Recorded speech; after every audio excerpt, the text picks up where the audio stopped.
ഈ ലൈസൻസ് നൽകൽ ചട്ടങ്ങൾ കൂടുതൽ വ്യവസായ സൗഹൃദമാക്കി വിജ്ഞാപനം ഇറങ്ങിയ കാര്യം എല്ലാവരും അറിഞ്ഞിട്ടുണ്ടാകും. ഇതോടുകൂടി എന്തൊക്കെ മാറ്റങ്ങളാണ് ഉണ്ടായതെന്ന് നമുക്കൊന്ന് നോക്കാം. ഹിമ ഹരിദാസ് വിശദീകരിക്കും.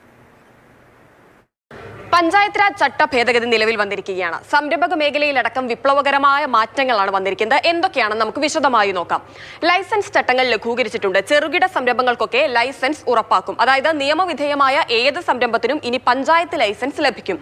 അതോടൊപ്പം തന്നെയുള്ള ഒരു കാര്യം, ഇന്റർനെറ്റ് കഫേ, ട്യൂഷൻ സെന്ററുകൾ, കാറ്ററിംഗ് യൂണിറ്റുകൾ, ആരോഗ്യ സേവന ക്ലിനിക്കുകൾ, പരിശീലന കേന്ദ്രങ്ങൾ ഇവയെല്ലാം മുൻപ് ചട്ടത്തിൽ ഇല്ലാതിരുന്നതാണ്. അപ്പോൾ ഇവയെല്ലാം ഉൾപ്പെടുന്ന സമഗ്രമായ ചട്ട ഭേദഗതിയാണ് ഇപ്പോൾ വന്നിരിക്കുന്നത്. ഇങ്ങനെയാകുന്നതോടെ പഞ്ചായത്തുകൾ രജിസ്ട്രേഷനും ലൈസൻസും പരമാവധി നൽകി തനത് വരുമാനം കൂട്ടാൻ കഴിയുമെന്നുള്ളതാണ്.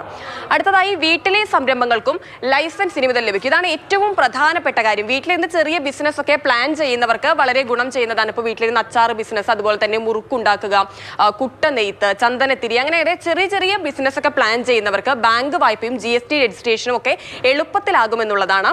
ഒഴിഞ്ഞ വീടുകളും ഉൽപാദന കേന്ദ്രങ്ങളാക്കാം എന്നുള്ളതാണ് മറ്റൊരു കാര്യം. ഈ വീടുകളിലൊക്കെ ഇരുന്നിട്ട് ഒന്നിലധികം സംരംഭങ്ങൾ ചെയ്യാനും സാധിക്കും എന്നുള്ളതാണ്. അപ്പൊ ഇതിലൂടെ സാധാരണക്കാർക്ക് വലിയ ആശ്വാസമാണ്. വീടുകൾ വലിയ ഉൽപാദന കേന്ദ്രങ്ങളായി മാറുകയും ചെയ്യും. ഈ കുറഞ്ഞ മൂലധന നിക്ഷേപമുള്ള സംരംഭങ്ങൾക്ക് പ്രത്യേക സ്ലാബാണ്. അപ്പൊ മൂലധന നിക്ഷേപം കണക്കാക്കുമ്പോൾ ഭൂമിയുടെയും കെട്ടിടത്തിന്റെയും ഒക്കെ വില ഒഴിവാകുമെന്നതാണ് മറ്റൊരാശ്വാസം. അതോടൊപ്പം തന്നെ അടുത്ത കാര്യം എന്ന് പറയുന്നത്, ഇരുചക്ര മുച്ചക്ര വാഹനങ്ങളിലെ സംരംഭങ്ങൾക്ക് ഇനി മുതൽ ലൈസൻസ് വേണ്ട എന്നുള്ളൊരു കാര്യം കൂടിയുണ്ട്. ഇനി അടുത്തതായി, ഈ സംരംഭങ്ങളെ 2 കാറ്റഗറികളിലായി തിരിച്ചിട്ടുണ്ട്. 1, 2 എന്നിങ്ങനെ. അതിൽ കാറ്റഗറി 1 ഉൽപാദന യൂണിറ്റുകളാണ് വരുന്നത്.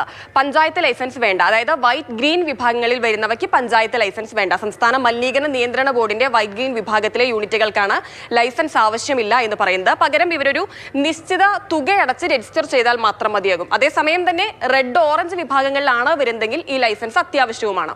ഇനി കാറ്റഗറി 2ലേക്ക് പോകുമ്പോൾ അവിടെ സാധാരണക്കാർക്കാണ് കൂടുതൽ ഗുണമാകുന്നത്. വെള്ളവും വായുവും ഒന്നും മലിനമാകില്ല. പ്രദേശവാസികളുടെ പ്രശ്നങ്ങളെല്ലാം കൃത്യമായി പരിഹരിക്കും. നിർമ്മാണ യൂണിറ്റുകൾ ഉൾപ്പെടെയുള്ള കാറ്റഗറി 2, അതിൽ പലപ്പോഴും ഈ അസംസ്കൃത വസ്തുക്കളുടെ ഒക്കെ ഉപയോഗം കൊണ്ട് നിർമ്മാണം ഉണ്ടാകുമ്പോൾ വെള്ളവും വായുവും എല്ലാം മലിനമാവുകയും ആളുകൾക്ക് അത് വലിയ ബുദ്ധിമുട്ടുണ്ടാവുകയും ചെയ്യാറുണ്ട്. പക്ഷേ ഈ മാറ്റം വരുന്നതോടുകൂടി പരിസരവാസികൾക്ക് ഉണ്ടാകുന്ന ബുദ്ധിമുട്ട് ഒരു പരിധിവരെ കുറയുമെന്നുള്ളതാണ്. ഇനി അടുത്ത കാര്യം, ഇതിന്റെ കാലാവധി 1 വർഷമാണ്. ഇത്തരത്തിലുള്ള മാറ്റങ്ങളൊക്കെ വരുമ്പോഴും കാലാവധി 1 വർഷമാണ്. രജിസ്ട്രേഷനും ലൈസൻസും എല്ലാം വർഷാവർഷം വളരെ കൃത്യമായി പുതുക്കുകയും വേണം. അപ്പോൾ ഇതൊക്കെയാണ് മാറ്റങ്ങൾ. ഏതൊരാൾക്കും സ്വന്തം വീട്ടിലിരുന്ന് വ്യവസായം ചെയ്യാമെന്നുള്ളതാണ്. ചട്ടങ്ങളിലെ മാറ്റം നിരവധി പേർക്ക് എന്തായാലും സഹായകമാകും.